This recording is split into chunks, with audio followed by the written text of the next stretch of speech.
ಬೇಡಿಕೆ ಇಡಿಸ್ತಾ ಇದ್ದಾರೆ.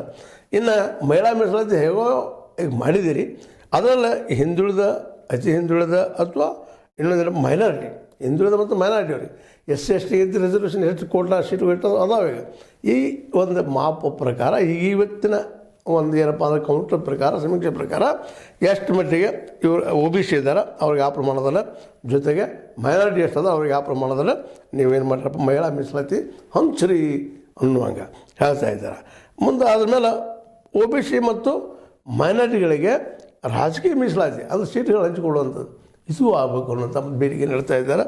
ಮುಂದೆ ಜನಸಂಖ್ಯೆಗೆ ಅನುಗುಣವಾಗಿ ಏನಪ್ಪ ಅಂತ ಮಾಹಿತಿ ಸಂಗ್ರಹ ಮಾಡಿ ಅದ್ರ ಸಂಗ ಎಷ್ಟು ಜನಸಂಖ್ಯೆ ಇದ್ದಾರೆ ಆಯಾ ಜಾತಿಗಳ ಆಯಾ ಒಂದು ಏನಪ್ಪ ಅಂತಂದ್ರೆ ಈ ಪ್ರದೇಶಗಳಲ್ಲಿ ಯಾವ್ಯಾವ ಜಾತಿ ಅವ್ರು ಎಷ್ಟೆಷ್ಟು ಅದಾರ ಆ ಜಾತಿಗಳ ಪ್ರಕಾರ ಅವ್ರಿಗೆ ಎಷ್ಟು ರಿಸರ್ವೇಷನ್ ಕೊಡ್ರಿ ಅಂತ ಜನಸಂಖ್ಯೆ ಆಧಾರದ ಮೇಲೆ ರಿಸರ್ವೇಷನ್ ಮಾಡಿರಿ ಅನ್ನೋದು ಬೇಡಿಕೆ ಇಟ್ಕೊಂಡು ಈ ಒಂದು ಸರ್ಕಾರದ ಮೇಲೆ ಒತ್ತಡ ತರುವಂಥ ಪ್ರಯತ್ನ ಮಾಡ್ತಾಯಿದ್ದಾರೆ.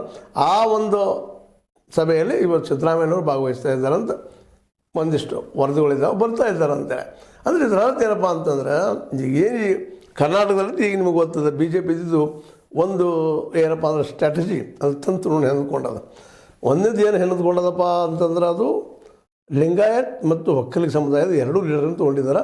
ಅವೆರಡೂ ಅವ್ರು ಸಪೋರ್ಟ್ ಆಗುವಂಗೆ ಅವ್ರು ಹೋಗು ವಿಚಾರ ಮಾಡಿದ್ದಾರೆ. ಇನ್ನು ಉಳಿದಿದ್ದು ಏನಪ್ಪ ಅಂದರೆ ಹಿಂದುಳಿದವ್ರನ್ನ ಮಾಡ್ಬೇಕಂತ ಸಿದ್ದರಾಮಯ್ಯರು ಅದಕ್ಕೆ ಪ್ರತಿತಂತ್ರ ಹೆಣದ ಈ ಒಂದು ಚಿತ್ರದುರ್ಗದಲ್ಲಿ ಈ ಕಾರ್ಯಕ್ರಮ ಉದ್ಘಾಟನೆ ಮಾಡುವಂಥ ವಿಚಾರ ಮಾಡ್ತಾ ಇದ್ದಾರೆ.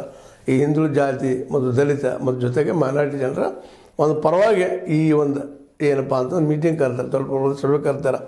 ಅಂದರೆ ಇದರ ಅರ್ಥ ಇದನ್ನು ಈ ಮುಂಬರುವ ಲೋಕಸಭಾ ಚುನಾವಣೆಯಲ್ಲೇ ಜೊತೆಗೆ ರಾಹುಲ್ ಗಾಂಧಿಯವರು ಈಗಾಗಲೇ ಈ OBCಗಳ ರಿಸರ್ವೇಷನ್ ಸಲುವಾಗಿ ಅದನ್ನ ನಾಳೆ ಬಂದರೆ ನಾನು ಗಣತಿ ಮಾಡಿಸ್ತೀನಿ ಸೆಂಟ್ರದಲ್ಲೇ ಯಾರ್ಯಾರು ಎಷ್ಟೆಷ್ಟು ರೀತಿ ಅದ ಎಷ್ಟು ಜನಸಂಖ್ಯೆ ಅದ ಗಣತಿ ಮಾಡಿಸಿ ಅವ್ರ ಪ್ರಮಾಣದಲ್ಲೇ ಅವ್ರು ರಿಸರ್ವೇಷನ್ ಮಾಡೋಣ ಅನ್ನುವಂಥ ಒಂದು ಏನಪ್ಪ ಅಂತಂದ್ರೆ ಒಂದು ತಂತ್ರವನ್ನು ಅಥವಾ ಒಂದು ವ್ಯವಸ್ಥೆಯನ್ನು ಚೇಂಜ್ ಮಾಡುವಂಥ ನಿರ್ಧಾರ ಮಾಡಿಕೊಂಡು ಹೋಗ್ತಾ ಇದ್ದಾರೆ, ಹೇಳ್ತಾ ಇದ್ದಾರೆ. ಅದನ್ನೇ ಇಲ್ಲಿ ಕರ್ನಾಟಕದಲ್ಲಿ ಈಗ ಮಾಡುವಂಥ ಪ್ರಯತ್ನ ಸಿದ್ದರಾಮಯ್ಯವರು ಮಾಡ್ತಾ ಇದ್ದಾರೆ. ಇವೆಲ್ಲ ನೆಲೆಯಲ್ಲೇ ಈ ಸದ್ಯ ಈ ಕರ್ನಾಟಕದಲ್ಲಿ ನಡೀತಿರುವಂಥ ಚಿತ್ರದುರ್ಗದ ಒಂದು ಏನಪ್ಪ ಅಂತಂದ್ರೆ ಶೋಷಿತರ ಜಾಗೃತಿ ಸಮಾವೇಶ ಈ ಜನರಲ್ಲೇ ನಿಮ್ಮ ಹಕ್ಕುಗಳನ್ನ ಕೇಳಿರಿ ಅಂತೇಳಿ ಈ ಹಕ್ಕು ಒತ್ತಾಯ ಮಂಡಿಸ್ತಾ ಇದ್ದಾರೆ.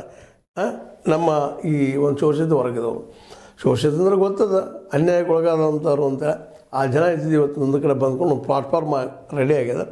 ಆ ಮೂಲಕ ಅವ್ರು ಕೇಳ್ತಾ ಇದ್ದಾರೆ. ಅವರು ಕೇಳೋದ್ರಲ್ಲೇ ಅರ್ಥದ ಇಲ್ಲ ಅಂತಲ್ಲ, ಯಾಕಂತಂದ್ರೆ ಅವ್ರಿಗೆ ಏನು ಸಿಗಬೇಕಾಗಿತ್ತು ಸಾಮಾಜಿಕವಾಗಿ ಆರ್ಥಿಕವಾಗಿ ಸವಲತ್ತುಗಳು ಅಥವಾ ಸವಲತ್ತು ಅನ್ನೋಕ್ಕಿಂತಲೂ ಅವಕಾಶಗಳು. ಅಂದ್ರೆ ಒಂದು ಏನೋ ನಾವು ಇವತ್ತು ಉದ್ಯೋಗ ಮಾಡ್ತೀವಿ ಅಂದ್ರೆ ಬಂಡವಾಳದ ಯಾವುದೂ ಆಗೋದೇ